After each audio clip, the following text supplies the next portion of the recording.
어떤 사람은 만나면 즐겁고 또 위로가 되고 용기를 주고 힘이 나게 하는 사람이 있습니다. 그래서 또 만나고 싶고 자주 만나고 싶고 대가를 지불하고라도 만나고 싶은 그런 사람이 있습니다. 아마 우리 시대에 그런 사람을 꼽으라면 미국의 그 유명한 세계적인 그 투자의 귀재라고 불리죠. 워런 버핏이 아닐까 싶어요. 사람들은 그분과 함께 식사하기를 바래가지고 너무 사람들이 많으니까 식사권을 가지고 그 경매를 붙였어요. 경매를 붙였더니 최고 낙찰가가 얼마냐? 40억이었대요. 40억. 아니 우리가 똑같은 밥을 먹을 텐데 뭐 금쌀로 밥을 한 것도 아닐 것이고 금으로 금 반찬을 먹는 것도 아닐 것인데 40억을 주고 한 끼 식사를 그분과 하는 거예요. 이 40억을 투자할 만큼 그분과 한 번 만나는 것이 자기에게 의미가 있고 가치가 있기 때문에 또 그 이상의 유익이 있다고 생각하기 때문에 그런 돈을 투자하지 않겠습니까?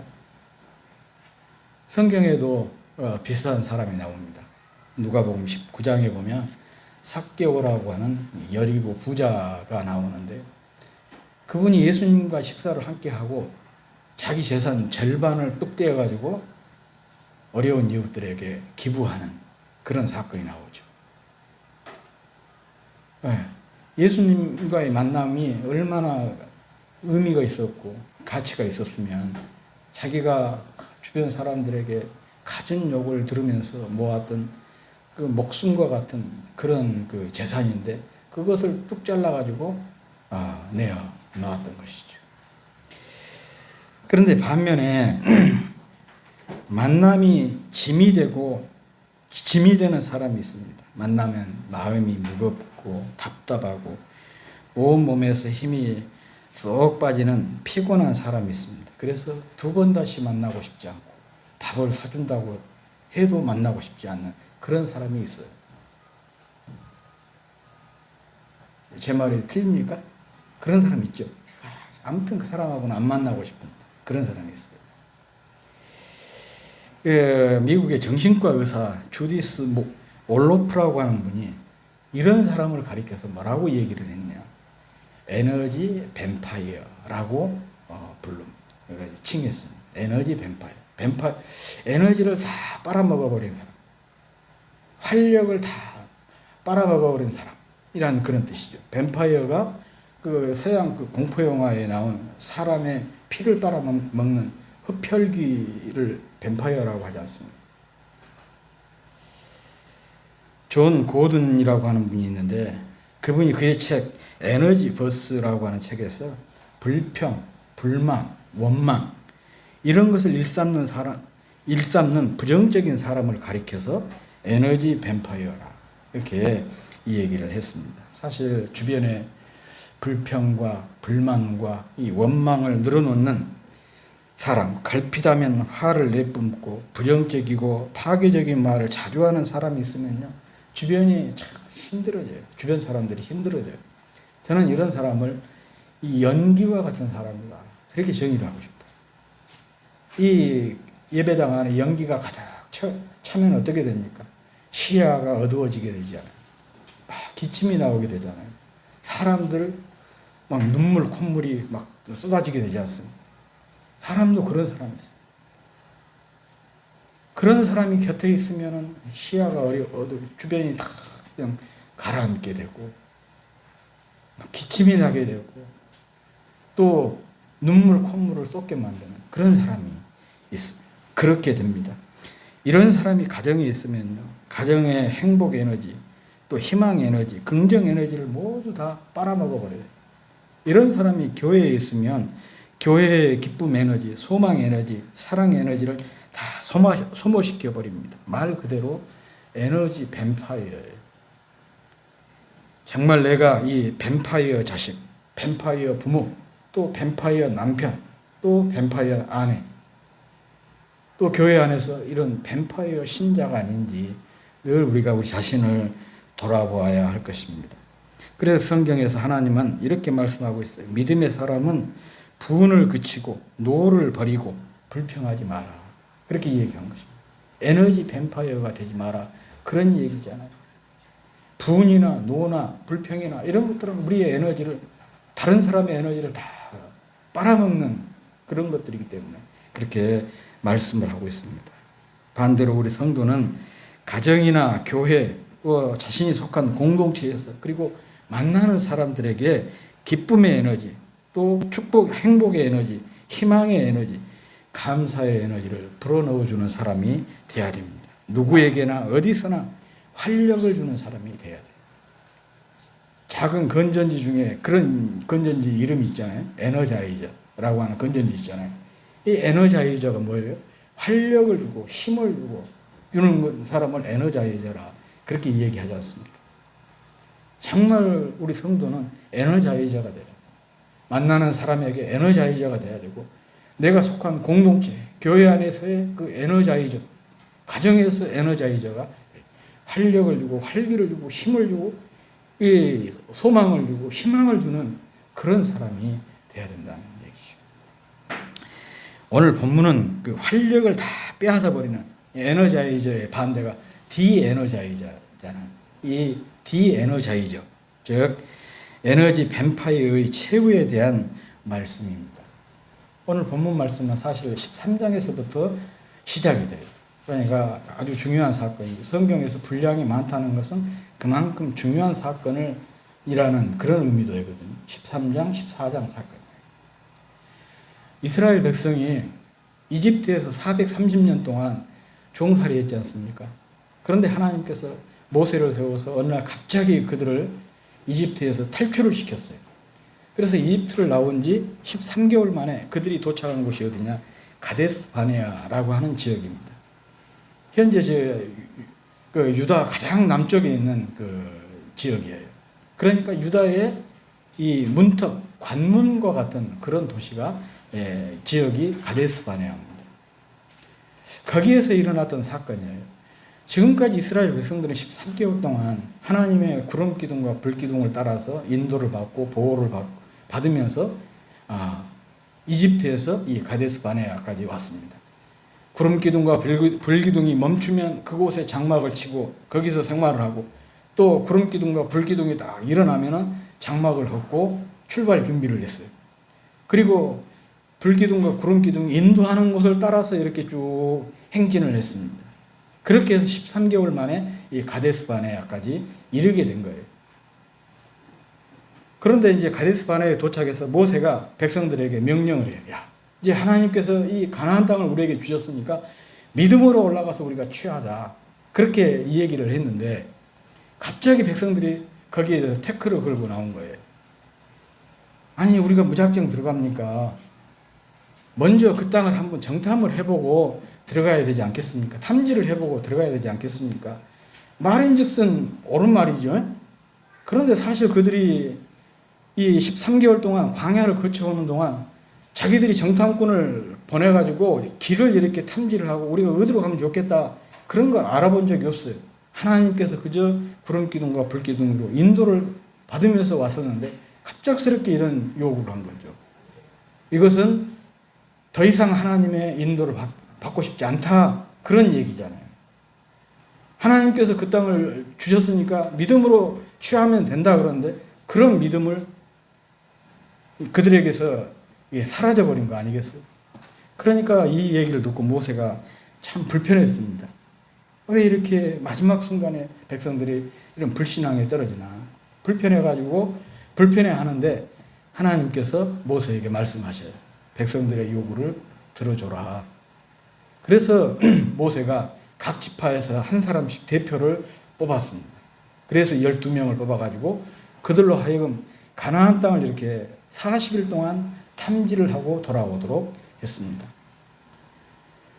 그래서 탐지를 하고 돌아온 사람들의 보고가 그런 내용이에요. 정말 가나안 땅은 하나님께서 말씀하셨던 대로 젖과 꿀이 흐르는 굉장히 비옥한 지역이더라. 그래서 그 하나의 증거로서 포도송이 하나를 따왔는데 포도송이가 얼마나 컸던지 우리 태영이와 지민이가 둘이 이렇게 끼고 메고 올 만큼, 작대기에다 메고 올 만큼 그렇게 큰 포도송이를 가져 딱 보이면서 이게 바로 우리가 가나안 땅에서 수확한 거다. 실질적으로 그 중동에서요, 그 지역이 가장 비옥한 지역이에요. 지도를 딱 놓고 보면 그 지역이 헐몬산에서 나일강까지 이렇게 쭉 뻗어 있는데 그게 눈썹처럼 초생달처럼 생겼어요. 세계사에 보면 그 지역을 초생달 지역이라. 다른 지역은 다 사막인데 그 지역만 비옥한 지역이죠. 그래서 이제 이 정탐꾼들이 그 얘기를 해요. 정말 그 땅은 비옥하더라. 그런데 문제는 그 땅은 사람을 삼키는 땅이더라. 사람을 삼킨다는 말은 무슨 말이냐? 전쟁이 끊이지 않는 땅이라 그런 얘기예요. 그러니까 계속해서 전쟁이 일어나는 땅이라는 거죠. 우리가 상식적으로 생각을 해보면 충분히 이해가 되지 않아요? 그 모든 지역이 다 사막이고 유일하게 거기가 비옥하니까 누구든지 힘만 있으면 거기를 쳐들어갈 거 아니에요? 그러니까 거기서 늘 전쟁이 일어났던 것이죠. 그러니까 그 지역을 차지하고 사는 사람은 누구냐? 가장 힘 있는 사람. 강자가 아니면 그 지역을 차지할 수가 없었어요. 그런데 이 정탐꾼이 찾아갔을 때 그 지역을 차지하고 있는 사람들은 바로 거인족이었습니다. 키가 2m 이상, 골리앗 정도에 된 사람들이 그 지역에 살고 있었고, 성도 튼튼하고 심지어는 철병거를 가지고 있었어요. 지금 우리는 철이 흔해 빠졌지만은요, 그 당시에는 철이라고 하는 게 흔치 않은, 이스라엘 백성들은 보지도 못했어요. 이들은 지금 청동기 시대에 머물러 있었거든요. 그런데 철기를 거기서 본 거죠. 철병거를 본 거예요. 이것을 보고는 이스라엘 백성들이 간담이 녹아본 거예요. 야, 우리는 그들에게 비하니까 메뚜기 같더라. 우리는 죽었다 깨어나도 그 사람들을 이기지 못한다. 그러면서 내린 결론이, 이 모세와 아론에게 속았고 하나님께 속아서 여기까지 왔으니까 지금이라도 새로운 지도자 뽑아가지고 다시 애굽으로, 이집트로 돌아가자. 그렇게 얘기를 했어요. 이 말을 듣고 백성들이 전에 울었죠. 그런데 그 중에 믿음의 사람 여호수아와 갈렙이 그렇지 않다. 물론 그 땅에 사는 원주민들이 강대한 것 사실이고 전쟁이 끊이지 않는 것은 사실이지만, 그러나 하나님께서 그 땅을 우리에게 주시기로 약속한 것이니까 우리가 믿음으로 나가면 얼마든지 거기는 점령할 수가 있다. 그들은 우리의 밥이다. 그렇게 백성들을 설득했지만 이미 부정적인 얘기에 마음이 사로잡혀 버린 백성들이 여호수아와 갈렙을 향해서 돌을 들고 쳐 죽이려고 달려들었어. 바로 그 사건을 배경으로 하고 그 사건에 대한 결론으로 주신 말씀이 오늘 본문 말씀입니다. 그래서 오늘 본문 말씀을 다 보면은, 이런 배경을 가지고 본문 말씀을 보면 정말 그 에너지 뱀파이어가 자신과 주변을 파괴시키고 또 하나님과의 관계까지 어긋나게 만드는 얼마나 심각한 죄악인지를 우리에게 잘 보여주고 있습니다. 적어도 한 3가지 점에서 그런 점을 볼 수가 있는데, 첫째는 이 불평, 불만, 원망이라고 하는 것은요, 믿음을 파괴시키는 불신의 바이러스예요. 불평과 불만과 원망은요, 믿음의 게이지를 뚝뚝 떨어뜨리고 대신에 불신의 게이지를 높이는 것이 바로 불평이고 원망이고 불만이에요. 그래서 불평이 있는 곳에는요, 불신이 활개를 치게 되는 것입니다. 그런데 이 감사가 다 있으면 거짓말처럼 이렇게 불신이 사라져요. 그리고 믿음의 게이지가 쭉 올라가게 되는 것을 우리가 경험할 수가 있습니다. 그리고 두 번째로 이 불평과 또 불만과 원망은 인생을 무너뜨리는 다이너마이트와 같은 것입니다. 10명의 지도자에게 영향을 받은 이스라엘 백성이 모세와 아론에 대해서 원망하고 불평을 했습니다. 그런데 이상하게도 무너진 사람은 모세와 아론이 아니고 누구였을까요? 이 불평을 퍼뜨렸던 10명의 지도자와 그들에게 영향을 받았던 이스라엘 백성이었습니다. 바로 이 사실이 우리에게 주는 교훈이 바로 그것이죠. 불평, 불만, 원망이라고 하는 것은 결국 자기 자신을 무너뜨린다는 것이죠. 또 자기 자신을 무너뜨릴 뿐만 아니라 그 말을 듣고 영향을 받은 사람들까지 무너뜨리는 것이 불평이고 불만이고 원망이라는 것을 우리가 알 수가 있습니다. 마치 이 다이너마이트처럼 자신을 처참하게 무너뜨리고 나아가서 주변까지 망가지게 만듭니다. 그리고 세 번째는 불행의 문을 여는 열쇠예요. 탈무드에 이런 말이 나옵니다. 가장 지혜로운 사람은 배우는 사람이다. 가장 행복한 사람은 감사하는 사람이다. 그렇게 얘기해요. 그 유대인이 괜히서 지혜로운 것이 아닌 것 같아요. 이런 그 교훈을 그들이 삶으로 실천을 하다 보니까, 그래서 끊임없이 배우다 보니까 지혜로운 민족이 되지 않았나, 그런 생각이 들어요. 참 그 성지 순례를 가보면 이스라엘 땅이 굉장히 척박해요. 그 척박한 땅에서 그들이 행복하게 산 이유가 뭐냐? 감사가 있기 때문에 그런 것 같아요. 그래서 이 말을 이렇게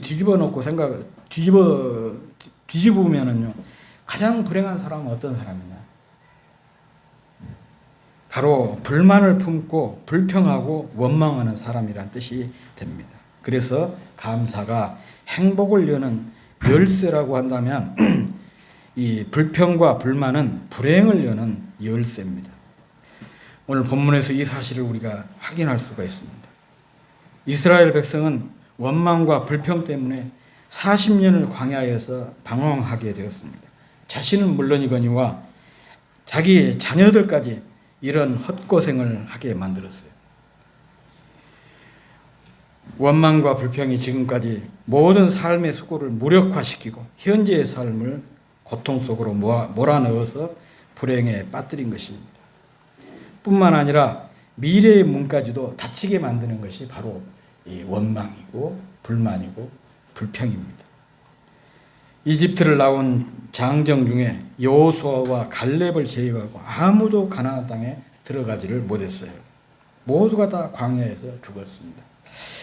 그래서 우리가 주변에서 얼마든지 이것은 확인할 수 있는 사실입니다. 뭔가 이룬 사람들, 그리고 뭔가 자꾸 인생이 꼬이고 잘 안 된 사람들 보면 그들의 말에서 금방 특징이 드러납니다. 뭔가 이룬 사람들을 보면은요, 항상 삶의 긍정 에너지가 넘쳐요. 사소한 것에도 감사할 줄 아는 그런 사람이에요. 이런 사람들은 꼭 무슨 일이든지 잘 된 것 같아요. 다 안 된다고 생각을 하는데 그 사람만 된다고 해요. 그러니까 되는 거 일이. 그 정주영 씨, 돌아가신 정주영 씨의 유명한 그 사람의 좌우명이 있다고 그러잖아요.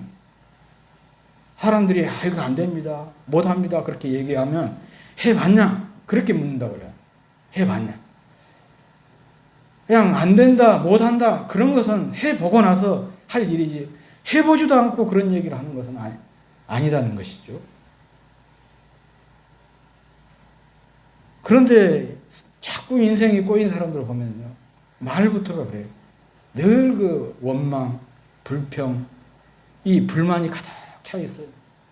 안 된다, 못 한다, 이런 그 부정적인 말들을 입에 달고 살아요. 정말 우리가 감사를 연습해서 감사가 습관이 되게 해야 되겠습니다. 흔히 행복해서 감사한 것이 아니라 감사하기 때문에 행복한 것이다 라고 말을 합니다. 마찬가지로 감사할 수 있어서 감사하는 것이 아니라 감사하기 때문에 감사할 일이 자꾸 생긴 거예요. 감사하다 보니까 감사할 일이 생각이 나고 감사할 일들이 생기게 되는 것입니다. 이것이 반복이 되니까 뭐가 되겠어요? 감사가 습관이 되는 거 아니겠습니까? 이렇게 감사가 습관이 되면요, 감사할 수 없는 상황에서도 감사의 조건을 찾아가지고 감사를 해요. 혹시 여러분 김동인의 발가락을 닮았다 단편 소설을 읽어보신 분들이 계신지 모르겠어요. 1930년대 작가니까 요즘 사람들에게는 많이 낯선 그런 그 분일 수 있는데, 이 발가락이 닮았다는 단편 소설을 제가 어느 날 읽다가 무릎을 쳤어요. 거기서 제가 그 굉장히 중요한 감동을 받았습니다. 거기에 그 주인공으로 나온 사람이 M이라고 하는 사람이거든요. 그런데 젊은 시절에 굉장히 난잡하게 생활을 해가지고 매독에 걸리고 불임 판정을 받았어요. 그런데 어떻게 이제 결혼을 했는데, 처음에는 결혼을 해가지고 아내를 끔찍이 사랑을 했습니다. 그런데 이제 자기 때문에 이제 자녀를 낳지를 못하는데, 그런 어떤 자격지심 때문에 그 뒤에는 막 아내에게 폭행을 하기 시작을 해요. 그러다가 이 아내가 임신을 하게 되고 아이를 낳았습니다. 물론 이 아이는 자기 아이가 아닙니다. 본인이 더 잘 알아요. 그런데 이 M이라고 하는 사람이 어떻게 이 얘기를 하느냐. 이 아이가 이미 아무도 본 사람이 없는 자기 할아버지를 닮았다고 막 그렇게 자랑을 하고 다니는 거예요. 참 그 부분을 읽으면 이게 슬프죠. 자기 자식이 아닌데 그것을 자기 자식이라고 인정하고 싶어가지고 할아버지, 보지도 본 적도 없는 할아버지 닮았다고 얘기를 하고 다니고, 심지어는 자기 양말을 딱 벗어 보이면서 이 아이와 자기 발가락이 닮았다고 막 말하고, 발가락이 닮지 않았냐고. 발가락이 거기서 거기지 뭐. 우리 민성이나 나나 양말 벗고 보면은 비슷할 거 아니에요. 거기 이 부분을 읽으면서 제가 감동을 받았어요. 그렇구나. 서로 행복하게 잘 사는 비결이 뭐냐? 늘 공통점에 초점을 맞추는 거죠. 싸우는 가정, 불행한 가정들 보면요, 공통점에 초점을 맞춘 것이 아니라 차이점에 늘 초점을 맞추잖아요. 우리 부부는 달라도 너무 다르다고. 다르지. 그러니까 책에서 금성에서 온 남자, 뭐 화성에서 온 여자, 뭐 그런 거. 각자 남자와 여자는 다른 별에서 왔다는, 그만큼 차이가 있다는 얘기 아닙니까? 그런 차이를 이야기하다 보면 차별이 생기는 것이고 관등이 증폭될 수밖에 없어요. 그런데 행복한 부부, 또 행복한 가정들을 보면은요, 늘 공통점에 관심을 갖는 거예요. 공통점에 관심. 별것도 없는데 공통점을 얘기를 하면서 공통점을 찾다 보니까 뭐가 일어납니까? 거기에서 화해가 이루어지게 되는 것이고 감사가 일어나게 되는 거예요. 제가 감동을 받았던 부분이 이거예요. 발가락이 닮았다. 그 사소한 것, 감사의 조건이 없는데도 감사의 조건을 일부러 찾아가지고 감사하는 그 모습에 제가 참 충격을 받았어요. 감동을 받았어요. 이렇게 살아야 되겠구나. 사실 로마서 15장에서 바울이 이 로마 교회가 하나 되기를 바라면서 거기에서 했던 얘기도 이 점 아니겠어요? 유대인 신자와 이방인 신자 간에 서로 간에 공통점을 찾아서 이 얘기를 해라는 것이죠. 공통점을 찾아. 그래서 한 하나님을 믿고 한 예수님을 믿고 한 성령님을 믿는다는 것, 같은 믿음의 고백을 한다는 것, 이렇게 공통점을 서로에 초점을 맞추고 살면 하나가 될 수가 있다는 거예요. 그런데 아무나 할 수 있는 일이 아니에요. 감사가 습관이 된 사람이라야 이렇게 감사할 것이 없는데도 감사의 조건을 찾아서 감사하게 되는 것이죠. 그런데 이 원망이, 불평이 습관이 된 사람들은 어떻게 하느냐? 주변에 감사할 조건들이 널려 있는데도 그 사람 눈에는 항상 불평거리, 원망거리, 불만거리만 찾게 돼요.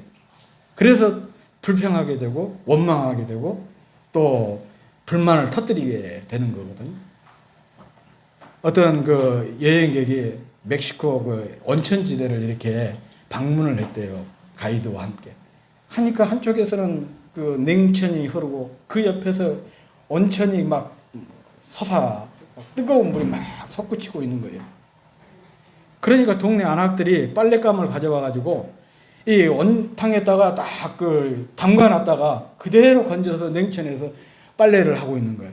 그러니까 이 여행자 입장에서는 야, 이 동네 사람들 참 좋겠다.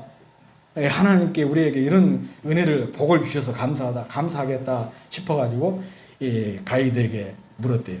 이 동네 사람들은 참 하나님께 감사하겠네요. 그랬더니 가이드가 어깨를 으쓱하면서 아니에요. 그 반대예요.